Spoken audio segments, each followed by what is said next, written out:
এক সাধু বাবাকে অপমান করেছিল।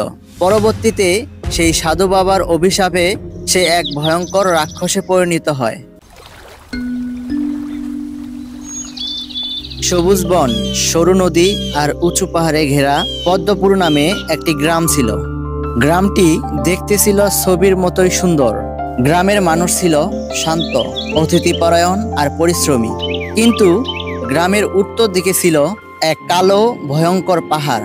গ্রামের বয়স্করা বলতো ওই পাহাড়ের গুহায় থাকে এক রক্ত পিয়াসু রাক্ষস। রাতে তার গর্জনে বাঘও ভয়ে পালায়। দিনের বেলাতেও কেউ ভয়ে সেই পাহাড়ের ধারে কাছেও কেউ যেত না। মাঝে মধ্যেই গরু, ছাগল, এমনকি কিছু মানুষ রহস্যময়ভাবে উধাও হয়ে যেত। একদিন গ্রামের কিশোর আরিফ ও তার ছোট বোন লিজা জঙ্গলে ঢুকে কাঠ কুড়োচ্ছিল। হঠাৎ লিজা এক সোনালী আলো দেখতে পেল। সে কৌতূহলবশত সেই আলোর দিকে দৌড়তে শুরু করলো। লিজার বড় ভাই আরিফ লিজাকে দৌড়তে দেখে সেও তার পিছু নিল। অবশেষে তারা দেখতে পেল পাহাড়ের গুহার সামনে বিশাল এক সোনালী দরজা দাঁড়িয়ে রয়েছে। সেই সোনালী দরজার উপরের দিকটায় রক্তলাল অক্ষরে লেখা রয়েছে, যে ঢুকবে সে আর কখনো ফিরবে না। হঠাৎ ভেতর থেকে এক ভয়ানক গর্জন ভেসে আসলো। আমার গুহার সামনে কি? তার এত বড় সাহস! এই বলে এক মুহূর্তে গুহার ভেতর থেকে বেরিয়ে এলো সেই রক্ত পিয়াসু রাক্ষস। বিশাল বড় দানবীয় তার দেহ, চোখ দুটো যেন অগ্নিশিখার মতো লাল, শিংগুলো তাহার ধারালো ছুরির মতো। এই সেই রাক্ষস যে বহু বছর আগে কুসুমপুর নামে এক রাজ্যের সাহসী বীর সেনাপতি ছিলেন। কিন্তু লোভ ও অহংকারে অন্ধ হয়ে এক সাধু বাবাকে অপমান করেছিল।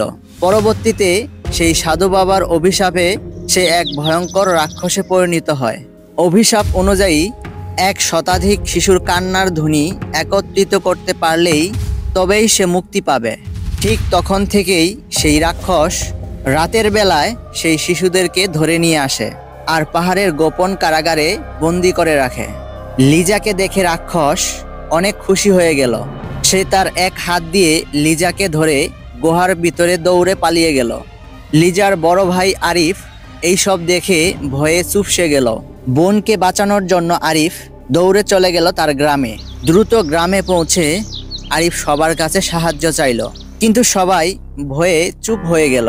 তখন এক প্রবীণ বৃদ্ধা দাদামশাই দূর থেকে আরিফকে ডাকলো এবং বলল, রাক্ষসকে হারাতে হলে তোমাকে সোনালী তাবিজ পেতে হবে। সেই তাবিজ পাহাড়ের চূড়ায় রাখা আছে, কিন্তু পথে থাকবে আগুন নদী আর ভয়ানক বিষাক্ত কুয়াশা। সেই বিপদের সাথে তোমাকে লড়াই করে সেই সোনালী তাবিজ উদ্ধার করে আনতে হবে।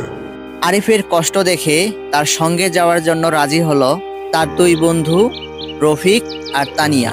তারা 3 জনে মিলেই পাহাড়ের উদ্দেশ্যে রওনা হলো। যেতে যেতে প্রথমেই এলো আগুন নদী। সেই নদীর পানি টকবক করে ফুটতেছে, লাল রঙের শিখা উতলে উঠতেছে। সেই নদীর উপরেই ছিল এক ভাঙ্গা সেতু। একে একে তারা সবাই সাবধানে সেই সেতু দিয়ে পার হলো। এরপর তারা পৌঁছালো সেই ভয়ঙ্কর কুয়াশা বনে। এখানে এমন এক বিষাক্ত গন্ধ যে বেশিক্ষণ নিঃশ্বাস নিলে মানুষ অজ্ঞান হয়ে যায়, আর সাথে মৃত্যুও হতে পারে। তাছাড়াও কুয়াশার মধ্যে অদ্ভুত রকমের ফিসফিস আওয়াজ শোনা যায়। অবশেষে তারা সব বাধা বিপত্তি পেরিয়ে সেই কালো পাহাড়ের চূড়ায় পৌঁছলো এবং তারা দেখতে পেল সেই সোনালী তাবিজটি একটি শুকনো গাছের ডালে ঝুলতেছে। তারা সকলেই আর একটুও দেরি না করে সেই সোনালী তাবিজটি নিয়ে দ্রুত গুহার উদ্দেশ্যে রওনা হলো। আর অবশেষে তারা ফিরে এলো গুহার সামনে।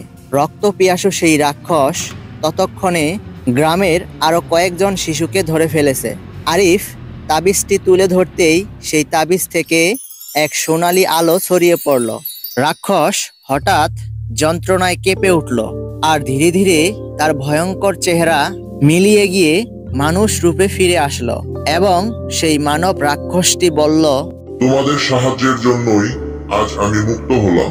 আমি আর কাউকে কষ্ট দিতে চাই না। সেই রাক্ষস মানবটি সবগুলো শিশুকে মুক্ত করে দিল এবং পাহাড় ছেড়ে দূরে কোথাও যাওয়ার জন্য রওনা হলো। এই সবে পদ্মপুরে আবারও শান্তি ফিরে এলো। আরিফ, লিজা, শফিক ও তানিয়া গ্রামের সবার চোখে নায়ক হয়ে উঠল।